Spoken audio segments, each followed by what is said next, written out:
বিভিন্ন বিনা কারণে কারণে কামড়াচ্ছে। অতএব পাগলা কুকুর যখন সমাজে ভরে যায় একটু বুঝে বুঝে চলতে হয়।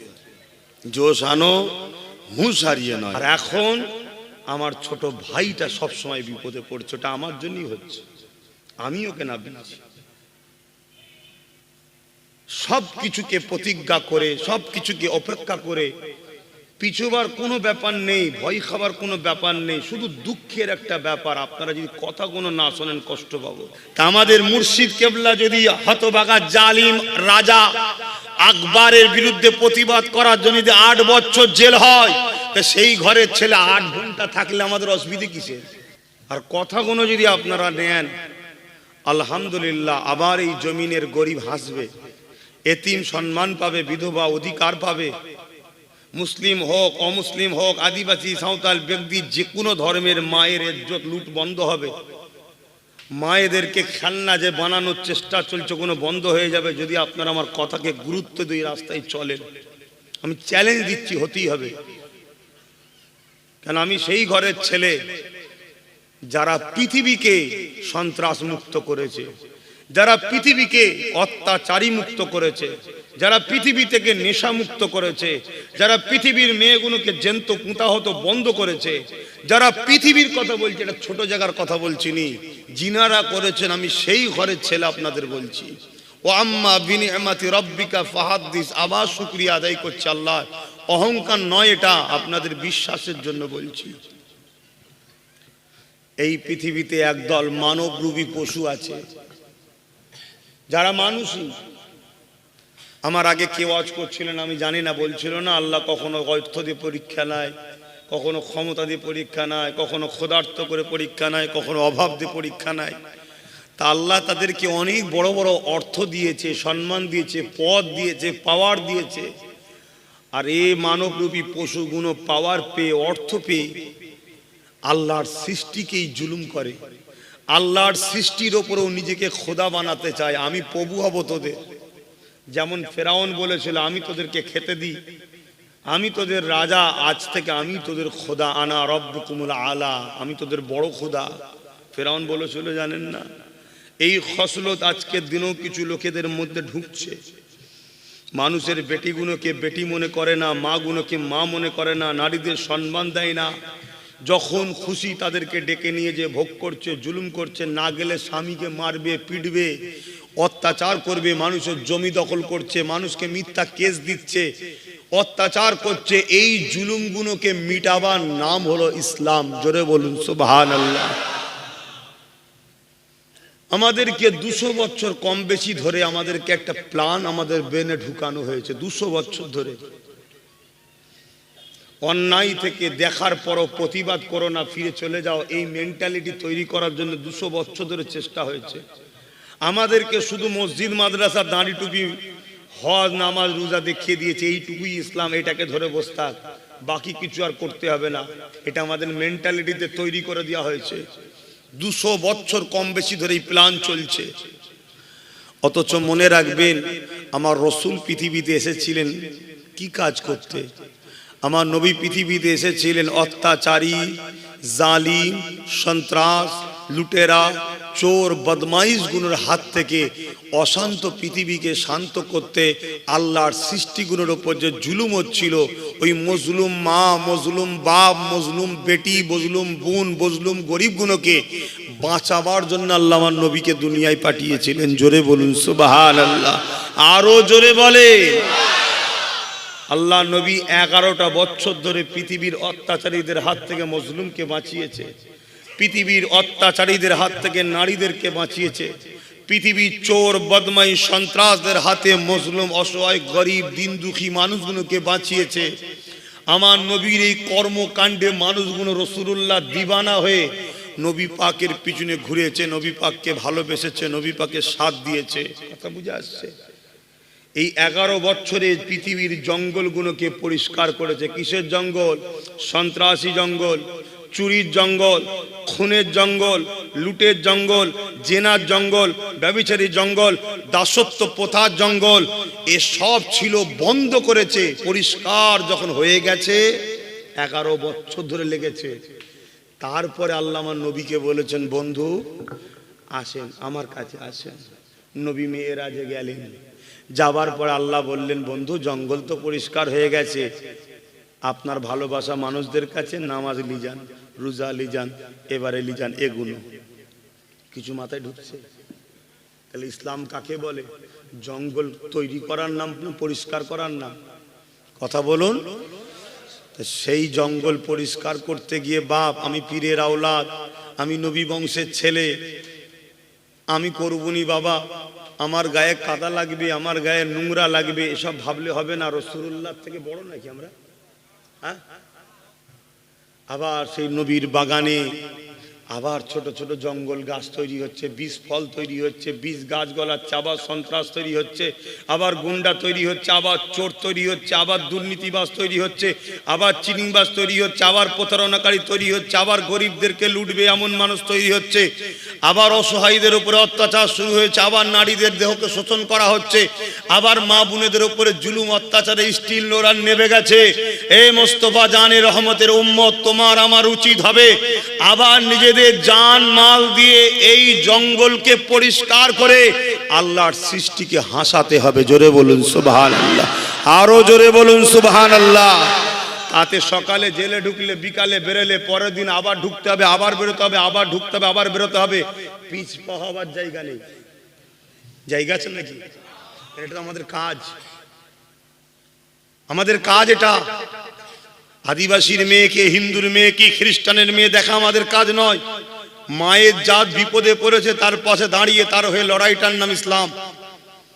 মা, তুমি তোমার কি পছন্দ তোমার হৃদয়ে রাখতে যাও। তুমি মায়ের জাত, তোমার ইজ্জতকে যে লুটবে তার বিরুদ্ধে সংগ্রাম করবে, এটা মোহাম্মদ রসুল আমাদেরকে শিখিয়েছে। আমি মুসলমান হতে পারি মা, আমি তোমারও সন্তান, তোমার জন্য আমি লড়বো, তোমার জন্য কথা বলবো, এই আদর্শ আমার রসুল দিয়েছে। জোরে বলুন সুবহানাল্লাহ। আপনি জানেন না, কিন্তু দুঃখের বিষয় বাপ, আমাদের জলসা কোনো পুঁথিগত আলোচনা হচ্ছে, শুধু কিছু কেসা কাহিনী, অকেয়া বলুন, আমি অস্বীকার করছি না, যেগুলো সত্য কেসা কাহিনী বলতে হবে, কিন্তু কোরআনে কি ঘটনা নাই? ইব্রাহিম নবীর ঘটনা, মুসা নবীর ঘটনা, নমরুদের সঙ্গে ইব্রাহিম নবীর কি হয়েছিল, মুসা নবীর সঙ্গে ফেরাউনের কি হয়েছিল, সাদ্দাতের ঘটনা নাই? নবী সুলাইমান আলাইহিস সালামের কি ঘটনা নাই? এগুলো তো শিক্ষা। হাদিস পাকে কি ইমাম হোসাইন পাকের অকিয়া নাই? এজিদ কে ছিল, হোসাইন কে ছিল, নাই হাদিস পাকে? বাপ আমার, ভুল বুঝবেন না। আগুন এমন একটা জিনিস, এর কাজ হলো পোড়ানো। আগুনের কাজ কি? পোড়ানো। কোনটা মুসলিমের বাড়ি, কোনটা হিন্দুর বাড়ি দেখেন, আগুনের কাজ হলো পুড়িয়ে যাওয়া। যারা চরিত্রহীন হয় এদের একটাই কাজ, নারী দেখলে গালদের লোল পড়ে, লুটা। কোনটা হিন্দুর মেয়ে, কোনটা মুসলমানের মেয়ে, এটা দেখে না। এরা মেয়ে দেখলেই এদের মধ্যে শয়তান জেগে ওঠে। আর এই রকম চরিত্রহীন গুণের পাশে বড় বড় সব ক্ষমতাশালী লোকেদের হাত আছে, এদেরকে গার্ড করে। কেন কেন গার্ড করে? এরাই একদিন ওই জালিমদের জায়গাকে শক্তিশালী করে। আর এই সব জালিমদের বিরুদ্ধে যখন আমার তোমার মতো মোস্তফার গোলামগুলো কথা বলবে, তখন দেখা যাবে তোমার আমার পিছনে ফোর্স লেগে গেছে, তোমার আমার উপর ডিস্টার্ব হচ্ছে। কেন? তুমি গরিবের পক্ষে কথা বলেছো তাই। তা বলো, তোমরা গরিবের পক্ষে থাকবে না জালিমের পক্ষে থাকবে? বলো, কথা বলো, আওয়াজ দাও। কিন্তু গরিবের পক্ষে থাকলে তো বেলাল হুজুরের মতো মার খেতে হবে। গরিবের পক্ষে থাকলে আব্দুল্লাহ হুজুরের মতো তো বন্দী হতে হবে। গরিবের পক্ষে থাকলে তো হযরতে খোবায়েব হুজুরের মতো সুলিতে চাপতে হতে পারে। গরিবের পক্ষে থাকলে তো হযরতে খাব্বাব হুজুরের মতো আগুন তৈরি করে আগুনে বসানো হতে পারে। বলো, ইনসাফের পক্ষে থাকবে না জালিমের পক্ষে থাকবে? বলো, ইনসাফের পক্ষে যদি থাকো তাহলে তো তোমার অবস্থাটা সেরকমই হবে যেমন মুজাদ্দিদ আল-পেসানিকে 8 বছর জেলে রেখেছিল। ক বছর? মুজাদ্দিদ আল-পেসানি হুজুর আমাদের কে হয়? আমাদের পদ দাদা পীর হয়। কে হয়? পদ দাদা পীর হয়, আমাদের পীরের পীরের ওপরের পীর। আমাদের মুর্শিদ কেবলা যদি হতভাগা জালিম রাজা আকবরের বিরুদ্ধে প্রতিবাদ করার জন্য 8 বছর জেল হয়, তো সেই ঘরের ছেলে 8 ঘন্টা থাকলে আমাদের অসুবিধা কিসের? কিন্তু আমাদের প্রতিজ্ঞা নিতে হবে, আমরা আকবরের পক্ষে নয়, আমরা মুজাদ্দিদ আলফে সানির পক্ষে। আজকেরও যদি আকবরের স্টাইলে কেউ জুলুম করে, তার বিরুদ্ধে আমাদের শেষ নিঃশ্বাস পর্যন্ত লড়াই চলবে। রাজি আছেন না নাই? হাত তুলে আল্লাহকে সাক্ষী রেখে বলেন আছে না নাই? লম্বা লম্বা হাত তোলেন, আছেন না নাই? আল্লাহকে সাক্ষী রাখছেন তো? আলহামদুলিল্লাহ। আমি কাউকে জোর করলাম? কেউ যদি আজকের আকবরের পিছনে থেকে জাহান্নামে যেতে চাই, তো আমি কি করতে পারি? অনেকে মনে করছে হুজুর আমি নামাজ পড়ি, রোজা রাখি। আরে বদমাইশ, গরিব এতিমদের ঝেড়ে খেয়ে নামাজ পড়লে নামাজ কবুল হয়? কোন মুফতি ফতোয়া দিয়েছে? কোন মাওলানা ফতোয়া দিয়েছে? নারীর ইজ্জত লুটালে তারপরে নামাজ পড়লে ওই নামাজ তোর কবুল হবে? অমুসলিমদের জমি জায়গা দখল করেও নামাজ পড়লে নামাজ কবুল হবে? কোন ইসলামের কথা, কোন মুফতি ফতোয়া দিয়েছে? যদি বলেন আমি তো করিনি, তুমি করুনি, যে করে তাকে তো তুমি দুলা ভাই বলেছো, মনে পড়ছে না? তুমি করুনি তো কি হয়েছে, যে করে তাকে তো তুমি মা বানিয়েছো। অতএব মনে রেখে দিও, জুলুম করা আর জালিমকে সাথ দেওয়া এক জিনিস, আর নাই করা নাইকে সাথ দেওয়া এক জিনিস।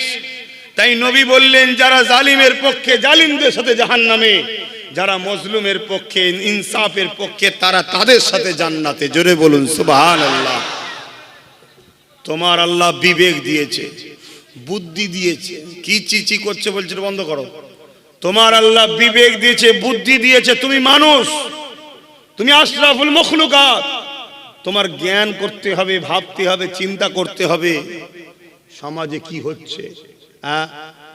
আমাদের ছোট ছোট বাচ্চাগুলো সব দুনিয়ায় জন্ম হয়েছে মেয়ে নিয়ে, এদের কি সুরক্ষিত আছে? এরা বড় হওয়ার পর নিরাপদে থাকবে?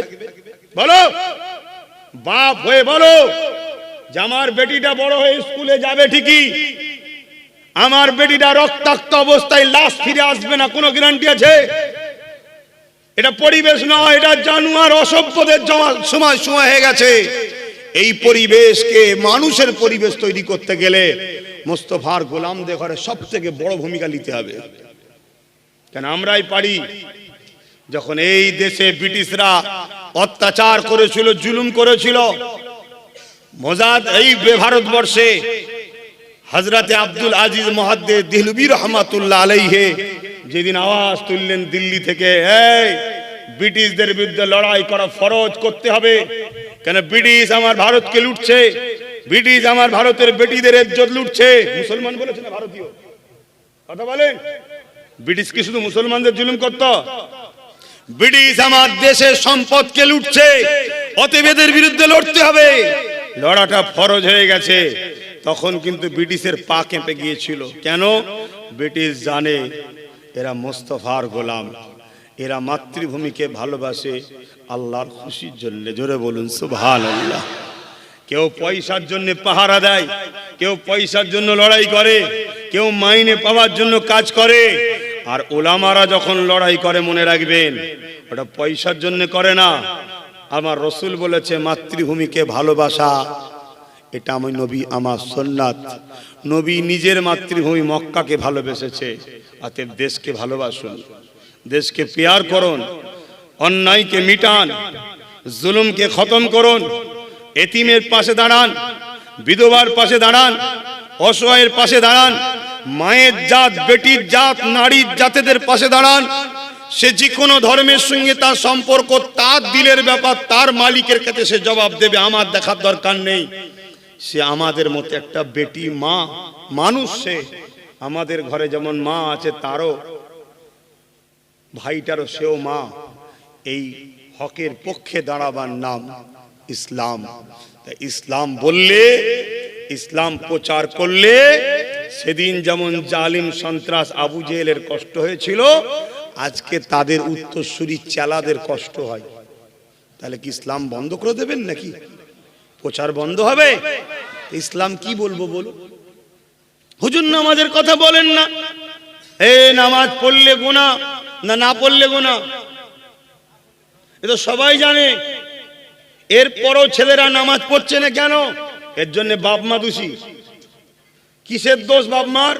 এরকম ছোটবেলা থেকে মসজিদে নিয়ে যাওয়া অভ্যেস করা দরকার ছিল। মেলায় লিগাছ, যাত্রায় লিগাছ, গানে লিগাছ, টিভিতে লিগাছ। বেঈমান, চোর, জালিম, অত্যাচারী চোর নেতাদের মুখ দেখার জন্য লিয়ে গেছ। কোনদিন মসজিদে লিগাছে এই বয়সে বাচ্চাগুলোকে, আপনার ছেলেগুলোকে যদি নিয়ে যেতেন, ট্রেনিং হতো, 1 বছর যাবে, 2 বছর যাবে, 3 বছর যাবে, 4 বছর যাবে, বড় হয়ে গেছে, আর কাউকে নিয়ে যেতে হবে না, ও নিজে নিজেই মসজিদে যাবে, নিজে নিজেই মসজিদে যাবে, নিজে নিজেই যাবে। মনে রাখবেন, যে পিরিয়ডের মসজিদের পিছনে বাচ্চার চিৎকার চেঁচামেচি পাবেন না, যে পিরিয়ডে মসজিদে বাচ্চাদের হুড়োহুড়ি পাবেন না, যে পিরিয়ডে বাচ্চাদের গলা পাওয়া যাবে না মসজিদে, জানবেন পরের পিরিয়ডে মসজিদ ফাঁকা হবে।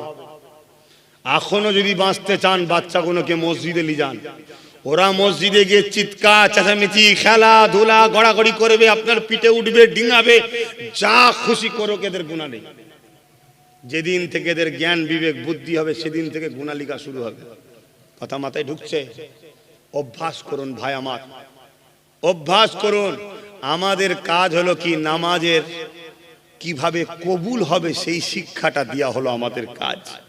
তাই বাপ আমার, ভাই আমার, আম্মা আমার, বোন আমার, আমি আপনাদেরকে আঘাত দিচ্ছি না, কষ্ট দিতে চাইছি না, আমার ভাষায় আপনারা কষ্ট পেচ্ছেন কি আমি জানি না, কিন্তু দ্বিতীয় কোনো অপশন নাই আপনাদেরকে বাঁচাবার। যদি আপনারা পরিবর্তন না হন, বাঁচার কোনো অপশন নাই। আর আমার ইমাম সাহেব ভাইদের বলবো, উলামা ভাইদের বলবো, শিক্ষা দিচ্ছি না, আপনারাও তো জ্ঞানী মানুষ, আল্লাহকে ভয় করুন, রসুলের সুন্নতে জীবন গড়ুন, লোভ লালসা ছাড়ুন। কারো কাছে 2000, 2500, 3000 বিক্রি হয়ে যাবেন না। আমি জানি আপনার সংসার বড় করুণ অবস্থা, আর আমার কওমের মানুষ সব জায়গায় টাকা খরচ করে, ইমামের পিছনে করে না, এটা দুর্ভাগ্যজনক। আমার কওমের মানুষ সব জায়গায় 200 চাইলে 500 দেয়, আর ইমামের বেলায় হাজারো গাঁট বাঁধে, এটা আমাদের দুঃখজনক। কেন? প্রত্যেকটা গ্রামের সব থেকে সম্মানীয় ব্যক্তি হলো আল্লাহর ঘরের খাদেম, মসজিদের ইমাম। জোরে বলুন সুবহানাল্লাহ, আরো জোরে বলুন সুবহানাল্লাহ। তাই আমি বলবো এরপরও ইমাম সাহেব ভাইজানদেরকে একটু জাগুন। আপনাকে 3000, 2000, 4000 ভিক্ষা দিয়ে আপনার মুখকে সিলাই করে দিচ্ছে, আপনার খেয়াল নাই, অথচ আপনার খোদার ঘর বেউজ্জতি হচ্ছে, আপনার মাদ্রাসা বেউজ্জতি হচ্ছে, আপনার পর্দা বেউজ্জতি হচ্ছে, আপনার দিনের একটার পর একটা জিনিসকে ছেঁটে ছেঁটে বাদ দিয়ে দেওয়া হচ্ছে। আপনি ভাবুন, হ্যাঁ আমাদের কাছে ছোট অন্যায়টাও ছোট অন্যায়, বড় অন্যায়টাও বড় অন্যায়, কিন্তু আলেম হিসাবে আমরা তো জানি, আম্মা জান হযরত আয়েশা সিদ্দিকা রাদিয়াল্লাহু তাআলা আনহা বলেছেন, বড় গুনাহ যেমন বড়, ছোটকে তোমরা ছোট মনে করো না। কেন? ছোট গুনাহকে মানুষ অবহেলা করে, ছোট গুনাহ হতে হতে একদিন এমন হয়ে যায় বড় গুনাহকে ওভারটেক করে চলে যায় ছোট গুনাহ জড়ো হয়ে। তাই মনে রাখবেন, বড় বদমাইশও যেমন বড়, ছোটটাকে ছোট মনে করে তার কোলে সাহারা লিবার দরকার নেই। ইসলামে অন্যায় অন্যায় হয়, সে ছোট হোক আর বড় হোক, এটাকে মাথায় রাখুন। আমার আব্বা জানেরা, আমার ভাই জানেরা, আমার রসুল অনেক কষ্ট করে এই অশান্ত পৃথিবীকে শান্ত করেছে, মজলুমদের ঘরে বাঁচিয়েছে, জালিমদের হাত থেকে নারীদের ইজ্জত রক্ষা করেছে, বাপেদের হাত থেকে মেয়েগুলোকে জ্যান্ত পুঁতে দেওয়া হতো, রাসূলুল্লাহ রক্ষা করেছে। এমনি হয়নি, এটা করতে গিয়ে দয়ান নবী কত মার খেয়েছে জানেন? হ্যাঁ, আমার আগে এক মাওলানা সাহেব বলছিলেন, আল্লাহ নবীর ওপরও কত জুলুম হয়েছে, তার সামান্য একটা কথা বললেন। জানি না তিনি কে ওয়াজ করছিলেন, তবে আমি ইমাম সাহেব, তবে আমি বলবো, আমার নবী যখন মক্কায় ন্যায়ের কথা বলে, ইনসাফের কথা বলে, মানবতার কথা বলে, গরিবের পক্ষে বলে, এতিমের পক্ষে, বিধবাদের পক্ষে, মজলুমের পক্ষে, নারীর পক্ষে যখন কথা বলে, মক্কার জালিমরা আমার নবীকে জানে পর্যন্ত মারতে চেয়েছে, জানেন না? রাত্রিরে আমার নবীর ঘর ঘিরে ফেলেছে। কেন? আমার নবী গরিবের পক্ষে। তাই সেই নবীর গোলাম আমি আব্বাস সিদ্দিকী, আমারও ঘর ঘিরেছিল রাত্রিরে জালিমরা, জানেন না? কেন? আমিও হক কথা বলেছিলাম, তাই যে গরিবের পক্ষে নাটক না করে যাও, মেন জায়গায় যাও। এ শয়তানরা শুধু গায়ের জোর দেখায়, সেদিনও দেখেছে, আজও দেখাচ্ছে, প্রকাশ্য বলে যাচ্ছিরা শয়তান। এদের অনুসারীরা জাহান্নামে যাবে, জাহান্নামে।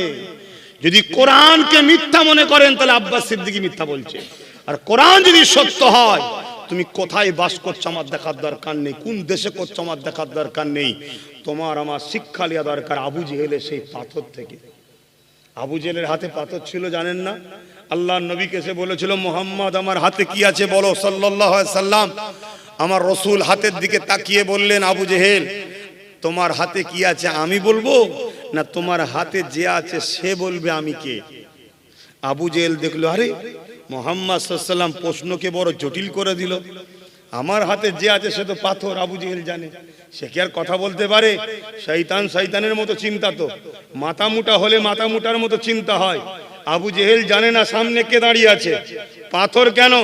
রাসূলুল্লাহ যখন প্রয়োজন হতো পিশাব টয়লেটের, গাছকে ইশারা করত, জমিন চিড়ে চিড়ে চিড়ে চিড়ে গাছ এসে চতুর্দিকে আমার নবীকে ঘিরে ডাল দিয়ে ছায়া করে দিত। আল্লাহ নবী প্রয়োজন মিটাতেন, আবার ইশারা করতো, নিজ নিজ জায়গায় চলে যেত। সাহাবা হুজুররা বলছেন আমরা ছুটে গিয়ে জায়গা দেখতাম, কিচ্ছু পেতাম না, শুধু খুশবু বাহির হতো। জোরে বলুন সুবহানাল্লাহ, আরো জোরে বলুন সুবহানাল্লাহ। পৃথিবীর বুকে উজ্জ্বল উজ্জ্বল নিদর্শন আমার রসুল রেখে গেছে। এই যে আকাশের চাঁদ, আমার নবী পাক সাল্লাল্লাহু আলাইহি সাল্লাম একদিন এক পাহাড়ের ধারে পা হাঁটাহাঁটি করছে। আবু জেহেল বিশ্ববিখ্যাত এক জাদুকরকে নিয়ে এসে বলছে, মোহাম্মদ বড় জাদুকর, ওকে হারাতে হবে। নাউজুবিল্লাহ মিন জালিক। সে জাদুকর এসে আমার রসুলকে বলছে, মোহাম্মদ সাল্লাল্লাহু আলাইহি সাল্লাম আপনি নাকি নবী দাবি করেছেন, প্রফেট দাবি করেছেন। আল্লাহ নবী বললেন, আনা খাতিমুন নবী, আমি শেষ নবী। মহান রব্বুল আলামিন স্রষ্টা আমাকে পাঠিয়েছে মানুষকে শান্তি, সত্য, ইনসাফ, ইনসানিয়াতের কল্যাণের রাস্তা দেখাবার জন্য, জুলুমকে খতম করার জন্য। তখন বললেন, তাহলে কিছু নিদর্শন দেখান। আসমানে দেখাতে হবে, কেন জাদু আসমানে চলে না, জমিনে চলে। শুনছেন? এজন্য বড় জাদুকর, পৃথিবী বিখ্যাত জাদুকর, তাই বলেছিল আসমানে দেখান। কেন ও জানে মোহাম্মদ যদি জাদুকর হয়, নাউজুবিল্লাহ, আসমানে পারবে না তো। আর আবু জেহেল তো বলেছে জাদুকর। আল্লাহ রসুল উপর দিকে চেয়েছে, চৌদুবী চাঁদ, পুরো পূর্ণিমার চাঁদ। আল্লাহ নবী বলছে চাঁদটাকে দুটুকরো করে দেবো, দেখবে? বললেন না আল্লাহু আকবার। আমার নবী পাক কথা শুনে জাদুকর তো চমকে গেছে, কি করে হয়? আল্লাহ নবী শুধু ইশারা করলেন, চাঁদ নিজের পুরো শরীরকে চিড়ে দিয়ে, যেমন আমায় চিড়লে কষ্ট হয়, চাঁদেরও কষ্ট হয়েছে, কেন চাঁদেরও জান আছে। কিন্তু রাসূলুল্লাহর ইজ্জতের ব্যাপার যেখানে আছে সেখানে জানের মায়া করলে হয় না। হায়রে চাঁদ, তোমাকে স্যালুট জানাই, তুমি আব্বাস সিদ্দিকীর থেকে অনেক ভালো। কিন্তু শ্রেষ্ঠ মখলুক আমাকে বানিয়েছে, আমাদেরকে, কিন্তু আমরা করতে পারছি না। নিজেকে দুটুকরো করে দিয়ে এক ফালি পাহাড়ের এই মাথায় আর এক ফালি পাহাড়ের ওই মাথায়, কিছু সময় নয়, মধ্যরাত পর্যন্ত এইভাবে দাঁড়িয়েছিল। জোরে বলুন সুবহানাল্লাহ। ওই সময়ে আমার ভারতবর্ষের কেরল রাজ্যের, কেরল জানেন? আমার ভারতবর্ষের কেরল রাজ্যের এক রাজা ছিল, আমার নবীর সময় রাজা ছিল। সে রাজা ওই খোলা আকাশের নিচে হাঁটছিল। শুনছেন না শোনেন? খোলা আকাশের নিচে হাঁটছিল। এই চাঁদ দুটুকরো হচ্ছে, ও দেখছে এখান থেকে। কোথা থেকে? উনিও এখান থেকে দেখছে, আরে চাঁদ দুটুকরো হচ্ছে, কি ব্যাপার? উনি ঘাবড়ে যান। বড় তদন্ত খোঁজ খবর নিয়ে খবর পান, মক্কায় একজন আব্দুল্লাহ হুজুরের ঘরে আম্মা আমিনার কোলে এক সন্তান এসেছে, যিনি আজ নবুয়াতের দাবি করেছেন, যিনার নাম মোহাম্মদ রসুল। তিনি ইশারাতেই চাঁদ দুটুকরো হয়েছে। কেরল থেকে মদিনায় গিয়ে আমার রাসূলুল্লাহর হাতে হাত দিয়ে কলেমা পড়ে সাহাবী হয়েছে। জোরে বলুন সুবহানাল্লাহ। হায়রে কপাল, তোমার বাপ মুসলমান, আমার বাপ মুসলমান, তোমার মা মুসলমান, আমার মা মুসলমান। তুমি আমি সামান্য পেটের জন্য নিজের দিনকে যারা মিটাচ্ছে, তাদের কাছে 500 হাজারে বিক্রি, 1 কেজি 2 কেজি চালে বিক্রি। একটা ফেসবুকে দেখছিলাম, রাত 12টার সময় একজনের বিবি ঘর থেকে সেজে গুজে বেরোচ্ছে। স্বামী জিজ্ঞেস করছে, কোথায় যাচ্ছ? বলছে পিঠে বানাতে দাওয়াত দিয়েছে, যাচ্ছি। দেখেছেন আপনারা কি হচ্ছে? এটা আমাদের বাচ্চাগুলো দেখবে না? এই সমাজ ন্যাংটো হচ্ছে না, হয়নি? আমার কথা খারাপ নেবেন না। স্বামী বলছে এত রাত্রিরে, বলছে কি করা যাবে, 500 হাজার দিচ্ছে, যেতে হবে না? 500 হাজারে কি বিক্রি করছো বুঝতে পারছো? 500 হাজারে কি লুটছে বুঝতে পারছো? এখনো সময় আছে। ভিক্ষা নয় অধিকার লাও, ভিক্ষা নয় অধিকার লাও। আব্বাস সিদ্দিকী বুক ঠুকে কথা বলে কেন? কারণ ভিক্ষায় আমি আসি না, অধিকার নিয়ে আসি। আপনাদেরও বলে যাচ্ছি, ভিক্ষা নয়, অধিকার নেন। অধিকার অধিকার অধিকার যদি 100 টাকা হয় তারপরও মাথা তুলে বাঁচবেন। ভিক্ষা যদি কোটি টাকা হয় তারপরে মাথা হ্যাট হয়ে থাকবে। ভিক্ষা নয়, অধিকার নেন। নাউজুবিল্লাহ মিন জালেক, যাক ওদিকে যাচ্ছে না। আমার রাসূল পাক সাল্লাল্লাহু আলাইহি সাল্লামের চাঁদ দুটুকরো দেখে ও তো অবাক হয়ে গেছে, চলে যাচ্ছে। আল্লাহর নবী ওকে ডাক দিয়েছে, শোনো তোমার সাথে আমার আরেকটা কথা আছে। কি কথা? তোমার মনের মধ্যে একটা জিনিস কাজ করছে। মানুষের মনের মধ্যে কি হয় কে জানে? বলুন, বেশাক আল্লাহ জানে, কিন্তু আল্লাহ তার বন্ধুকে জানিয়ে দেয়। জোরে বলুন সুবহানাল্লাহ। সেই জানার ক্ষমতা আল্লাহ নবীকে দিয়েছে। আল্লাহ নবীকে দিয়েছে। হ্যাঁ, তাহলে নবীকে দিয়েছে আল্লাহ। তোমার মনের মধ্যে একটা কথা কাজ করছে না? সে তো থতমত খেয়ে গেছে জাদুকর, যে মনের খবর কি করে জানছে, ঠিক না? তোমার রাসূল বলছে, শোনো তোমার মনের মধ্যে কি হচ্ছে আমি বলি। তোমার একটা মেয়ে আছে 7-8 বছর বয়স, জন্মগত প্যারালাইসিস। জন্মগত প্যারালাইসিস বোঝেন? হাতও লড়তে পারে না, পাও লড়াতে পারে না। তুমি মনের মধ্যে তোমার এই একটাই বাসনা, তোমার মেয়েটা একটা সুন্দর জীবন তৈরি হবে, উঠে দাঁড়াবে, সুস্থ হবে, ভালো হবে, তার সংসার হবে, এটাই তোমার আশা না? তার চোখটা ছলো ছলো হয়ে গেছে। আবু জেল দেখছে যে সাকি লিয়েছি সেই তো মোহাম্মদের পাগল হয়ে যায়। কথা বুঝে আসছে? যাকেই লিয়েছি সেই তো পাগল হয়ে যায়। আল্লাহ নবী বললেন, যান বাবা, ঘরে যান। সে ঘরে গেছে, দরজায় আঘাত দিয়েছে। তার সেই প্যারালাইসিস পা হাত ওলা মেয়েটা দরজা খুলছে বাবাকে। জোরে বলুন সুবহানাল্লাহ। আরো জোরে বলুন। চোখের পানি আর রাখতে পারে না জাদুকর। বাবা তোমার একই অবস্থা।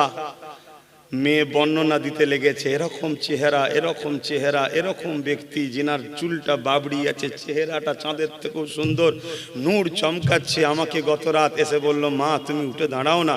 আমি বললাম আমি তো উঠতে পারি না। বলল, মা আল্লাহর নাম নিয়ে উঠে দাঁড়াও। আমাকে সে বলল, বলো আল্লাহু আকবার, বলে ওঠো। আমি বললাম আল্লাহু আকবার, উঠতে পারলাম, চলতে পারলাম, শরীর সুস্থ হয়ে গেছে। জোরে বলুন সুবহানাল্লাহ। আর ঘরে ঢোকে নে, জান ছটফট করছে, ঘরে ঢোকে নে। ওখান থেকে বেঁকে এসছে মক্কায়, আমার রাসূলুল্লাহর কদমে এসে ইসলাম কবুল করে নবীর পিছনে দাঁড়িয়েছে। জোরে বলুন সুবহানাল্লাহ। আল্লাহর নবীর মেসেজ ছিল, জুলুম করো না বাবা। আল্লাহর নবীর মেসেজ ছিল, ক্ষুধার্ত মানুষকে খানা দাও বাবা। আল্লাহর নবীর মেসেজ ছিল, তোমার যদি কেউ কাজ করে দেয়, সে লেবার হোক, দিন মজুরি হোক, যে কোনো কাজ করে দেয়, তোমার ওই কাজ যে করেছে তার গায়ের ঘাম শুকোবার আগে তার পরিশ্রমটা দিয়ে দাও বাবা। আল্লাহ নবীর মেসেজ ছিল, নারী মা হয়, নারী বেটি হয়, নারী বোন হয়। নারীর মধ্যে একজন তোমার স্ত্রী হয়। স্ত্রী ভোগের জিনিস নয়, স্ত্রী বাড়ির চাকর নয়। স্ত্রী হলো তোমার সম্মানের ভালোবাসার জিনিস। কোরআন বলছে স্ত্রী হলো স্বামীর কাপড়, স্বামী হলো স্ত্রীর কাপড়। যেমন তোমার কাপড় ধরে টানলে যেমন তুমি যদি ভোজ করো, তোমার স্ত্রী হলো তোমার ইজ্জত ঢাকে, তুমি স্বামী তোমার স্ত্রীর ইজ্জত ঢাকো। এবং তোমার বেটির মর্যাদা বেটিকে দাও, মায়ের মর্যাদা মাকে দাও, বাকি পৃথিবীর নারীদেরকে তুমি সম্মান করো। এই শিক্ষা আমার রাসূল দিয়েছে। জোরে বলুন সুবহানাল্লাহ। তারপরও নবীর উপরে এত আঘাত কেন? ইসলামের উপরে এত আঘাত কেন? একটাই কথা আবার বলছে, আজকে যারা নারীদের শোষণ করতে চায় তারা মুহাম্মদ রাসূলকে আঘাত দেয়। আজকে যারা মানুষকে গোলাম বানাতে চায় তারা মুহাম্মদ রাসূলকে দেখতে পারে না। কেন? এই যে মুহাম্মদ রাসূলের কথা বলছি না বলিনি? এ কথা বলুন। এই যে মুহাম্মদ রাসূলের কথা যখনই দুনিয়া জানে, সোশ্যাল মিডিয়ায় যখন ফিল্ম তৈরি হলো আমার রাসূলুল্লাহর কার্টুন, ফ্রান্সের মানুষ, ফ্রান্সের শিক্ষিত যুবক যুবতীরা, কে মুহাম্মদ, কেন তার কার্টুন তৈরি হয়েছে, কেন বিশ্ব উত্তাল হয়ে যাচ্ছে মুহাম্মদ মুহাম্মদ করে পাগল, আর কেনই বা আমার দেশের হুকুমত মুহাম্মদ রাসূলের বিরোধী করছে? যুবকরা গুগলে সার্চ করছে এ মুহাম্মদ রাসূলকে, গুগল বলছে পৃথিবীর শ্রেষ্ঠ মানুষ হলো মুহাম্মদ রাসূল। জোরে বলুন সুবহানাল্লাহ। তারা গুগলে আমার নবীর জীবনী পড়ছে। আমার নবীর জীবনী পড়তে পড়তে দিন গেছে রাত আছে, রাত গেছে দিন এসছে, দিন গেছে রাত গেছে, রাত গেছে দিন এসছে। পড়তে পড়তে পড়তে পড়তে পড়তে পড়তে কখন সে নিজেই মুহাম্মাদের গোলাম প্রেমিক হয়ে গেছে। জোরে বলুন সুবহানাল্লাহ। আরো জোরে বলুন।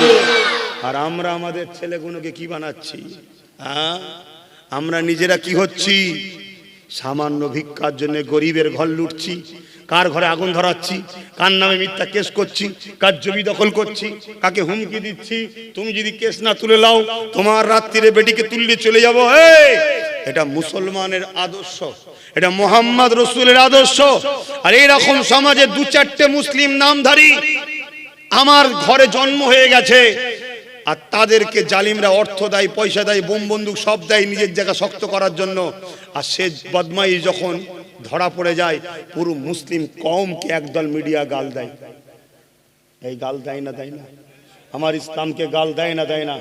তাহলে বলো, আমার ইসলামকে যারা যারা বদনাম করতে চাইছে, সে মুসলিম সুরাতে হোক আর নিজেকে খোদা বানাবার দাবি হোক, তাদের বিরুদ্ধে আমাদের সংগ্রাম চলেছে, আজও চলছে, কালও চলবে। তুমি তাতে যা খুশি করার হয় করে নাও। যতদিন নিঃশ্বাস আল্লাহ রেখেছে রুহে এই জমিনের উপরে কোন মায়ের লাল পয়দা হইলে মোস্তফার গোলামদের ঘরে রুখতে পারে। মোস্তফার গোলামরা বলছে, বলবে, হাজার আসছে, লাখো আসবে, কোটি আসবে, আমরা আমিনার লালের জন্য বাঁচি, আমিনার লালের জন্য মরতে চাই। কারণ আমিনার লালের নাম হলো ইনসাফ। জোরে বলুন সুবহানাল্লাহ, আরো জোরে বলুন সুবহানাল্লাহ।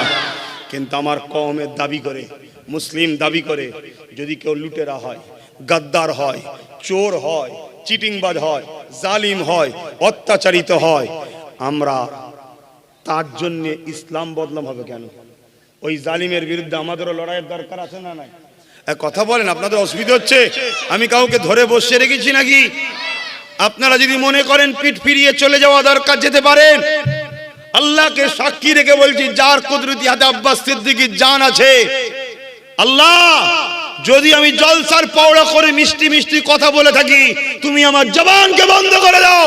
আর যদি আমি না লালের জন্য হক কথা বলে থাকি, সমাজকে বাঁচাবার জন্য সংগ্রাম করে থাকি, তাহলে মনে রেখে দিও, এ দুনিয়া যতই আমার পিছনে লাগুক, আল্লাহ ঠিক আমার পাগল তৈরি করে দেবে। জোরে বলুন, আরো জোরে বলেন, ঠিক না বেঠি? হ্যাঁ, আল্লাহর উপরে ভরসা করো। আসুন ফিরে আসি। আমার নবী পাক ১৫০০ বছর আগে একটা হাদিস বলেছিলেন, ওই হাদিসটা আপনাদেরকে শোনাই। আল্লাহ নবী বলেছে, এখানে অনেক ওলামা ভাইয়েরা আছে, তেনারা সব জানে, কিন্তু আপনারা আম মানুষ একটু শুনুন, ওলামা ভাইয়েরাও শুনুন। যদি আমার ভুল হয় সংশোধনের জন্য ধরিয়ে দেবেন, কোনো অসুবিধা নেই। কি অসুবিধা আছে? নবীর হাদিস ভুল বলে আমি জাহান্নামে যাওয়ার থেকে আপনি ধরিয়ে দিলে তো ভালো হয়। অসুবিধা কি আছে? কিছু অসুবিধা নেই তো। কেউ যদি আমার ভুল ধরিয়ে দেয়, আমি ছোট হয়ে গেলাম না? আমি কি ইমামে আজম আবু হানিফার থেকে বড়? হ্যাঁ, উনি কত মানুষকে সম্মান করেছে, কেউ ছোট্ট একটা শিক্ষা দিয়ে তাকেও সম্মান করেছে। আল্লাহ নবী বললেন, একটা দিন আসবে আমার উম্মত প্রচুর মার খাবে। একটা দিন আসবে আমার উম্মত প্রচুর মার খাবে। সাহাবা হুজুররা বললেন, হুজুর কেমন? আল্লাহ নবী বললেন, খুব ভালো করে শুনবেন। একটা থালেতে খাবার আছে, একটা পাত্রে, আর ক্ষুধার্ত পশুগুলো ওই খাবারটা লিবার জন্য যেভাবে একসাথে ঝাঁপিয়ে পড়ে, আমার উম্মতের ওপরে এই পৃথিবীর জমিনে একদল জালিমরা ঝাঁপিয়ে পড়বে। একটা সময় আসবে। সাহাবারা বললেন, হুজুর তাদের কি সংখ্যা কম হবে? রাসূলুল্লাহ বললেন, না।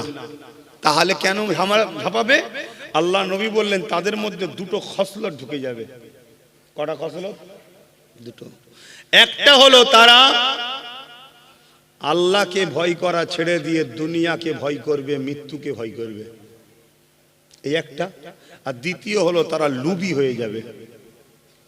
হয়তো আমরা 80% লোক এখনো আল্লাহকেই ভয় করি, কিন্তু 99% আমরা কিন্তু লুবি হয়ে গেছি, এটা মেনে নিতে হবে। ভুল বলছি? যদি ভুলে ধরিয়ে দেয়, ভুল বলছি। কিন্তু ভয়ের ক্ষেত্রে হয়তো আমরা 20% বিগড়েছি। এখনো আলহামদুলিল্লাহ আমরা 80% লোক শুধু আল্লাহকেই ভয় করি। এজন্য হামলা হচ্ছে ঠিকই, কিন্তু থেকে থেকে পশুগুলো হামলা করছে। একসাথে সবাই হামলা এখনো করতে পারছে না, কিন্তু হামলা শুরু হয়েছে। কেন? আমরা 99% কিন্তু লুবি হয়ে গেছি। না হয় নিজের ঘরের মেয়ে, বউ, বেটিকে সামান্য ভিক্ষার জন্য বাইরে বার করে দিই, যাও লাইন দিয়ে দাঁড়াও। বেগানা পুরুষের সামনে মুখের কাপড় তুলে ফটো তোলা হচ্ছে ভিক্ষা লিবার জন্য। আমরা কত লুবি হয়েছি বুঝতে পারছেন? কিন্তু ভয়টা এখন আলহামদুলিল্লাহ আমরা আল্লাহকে করি। তবে এটা বেশি দিন নয়, যদি হারাম খাদ্য আমাদের পেটে যেতে থাকে এই অন্তরে কিন্তু আল্লাহর ভয় আর থাকবে না। এটা হচ্ছে প্ল্যান। তাহলে এই হাদিসটা আমি জানি, আপনি জানেন। যারা এই পৃথিবীকে নিজেদের দাস দাসী বানাতে চায় তারা কি এই হাদিসটা জানে না? বলুন। তারা এই হাদিস দিয়েই তো আমাদেরকে স্বীকার করতে চাইছে।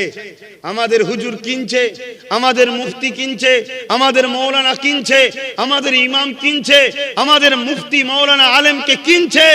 হ্যাঁ, সবাই হয়তো আজকে বিক্রি হয়ে যায়নি, কিন্তু বিক্রি হচ্ছে না হয়নি।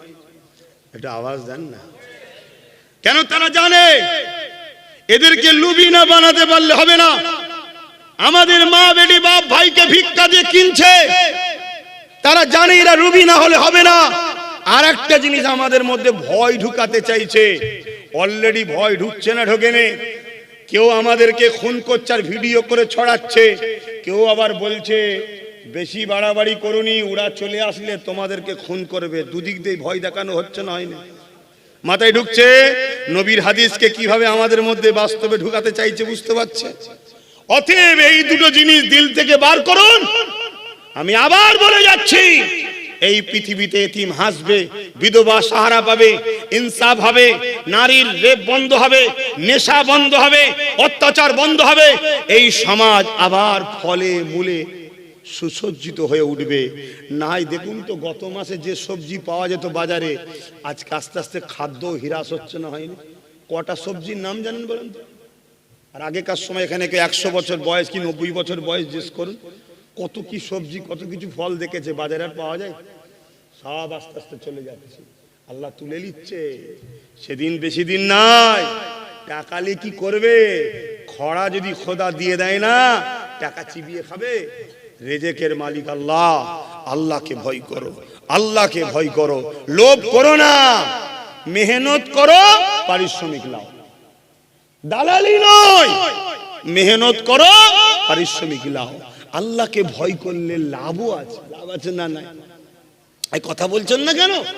যে দিলে আল্লাহর ভয় থাকে, পৃথিবীর প্রত্যেকটা জালিম তাকে ভয় করে। জোরে বলুন সুবহানাল্লাহ। আর পৃথিবীর প্রত্যেকটা মুসলিম তাকে ভালোবাসে। যার দিলে কার ভয় থাকে? আল্লাহ। কেন? পৃথিবীর মুসলিমরা জানে যারা আল্লাহকে ভয় করে তারা জুলুম করবে না। আর জালিম ভয় করে কেন? যার দিলে আল্লাহর ভয় আছে, ওকে মিটানো। শুনছেন না? শুনেন না? হ্যাঁ। আর না হয় কোথায় দিল্লি আর কোথায় কি ধরছিস রে পাগল, বুঝতে পারছেন না? কোথায় দিল্লি কোথায় ধরছিস? ও পাগলারা জানে আল্লাহকে ভয় করে। কথা বুঝছেন না? বোঝেন নে? হ্যাঁ, যাদের দিলে আল্লাহর ভয় আছে, দুনিয়ার প্রত্যেকটা জালিম তাদেরকে ভয় করে। আল্লাহকে ভয় করলে আর কি লাভ আছে? বলবো না, থাকবে? আর কার অসুবিধা হচ্ছে গো? অসুবিধা হচ্ছে? দোয়া করে দেবো? কষ্ট হচ্ছে না তো? তোদের তিনজনের কষ্ট হয় না? তোর আমার দিকে, হ্যাঁ, হাত তুলে দেখা। হ্যাঁ, ঠিক আছে, আচ্ছা, আমার দিকে।